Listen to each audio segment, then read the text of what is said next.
Merci. Pour 2 minutes, pour le groupe SED, Madame Guillaume. Monsieur le Président, je tiens à saluer l'initiative de cette discussion qui nous permet de revenir sur des préoccupations qui ont déjà été exprimées par le passé sur la fiabilité des passeports biométriques. On nous avait dit à l'époque que l'introduction d'éléments biométriques allait permettre d'améliorer la sécurité des documents de voyage et ce au service de la sécurité de nos concitoyens.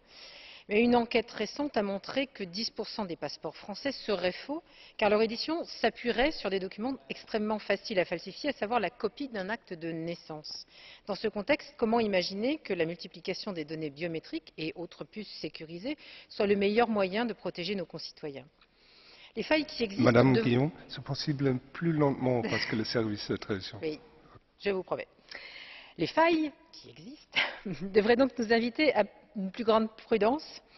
À force de défendre la sécurité à tout prix, en se lançant dans le recueil de données personnelles, on finit par réduire à peau de chagrin les espaces de liberté de nos concitoyens, notamment avec la création de bases de données qui pourraient être utilisées à d'autres fins que celles de l'intérêt général.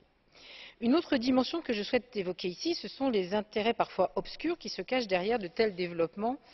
Fabricants de scanners corporels, de puces électroniques, entreprises de collecte de données, de sécurité, tous ces lobbies industriels ont clairement des intérêts à mettre en avant ces technologies à visée sécuritaire, ce qui est pour le moins préoccupant.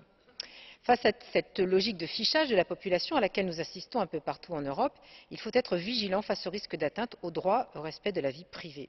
C'est pourquoi dans ce débat, je souhaite insister sur le fait que le recours aux données biométriques doit être proportionné au but poursuivi. Une remise à plat des règles prévoyant l'intégration d'éléments biométriques dans les passeports et documents de voyage s'avère donc plus que nécessaire.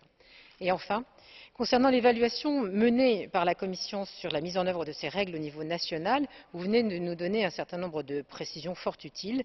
Nous attendons donc avec impatience les différents rapports, dont le premier qui doit intervenir, je crois, assez rapidement. Merci beaucoup, Madame Guillaume. Als nächste Rednerin hat im Namen... Ensuite, au nom du groupe ALDE, 1 minute, Madame in 't Veld. Yes, thank you, Chair. Merci. Madame le commissaire, on a dit beaucoup de choses ici quant à la qualité des empreintes digitales et des différentes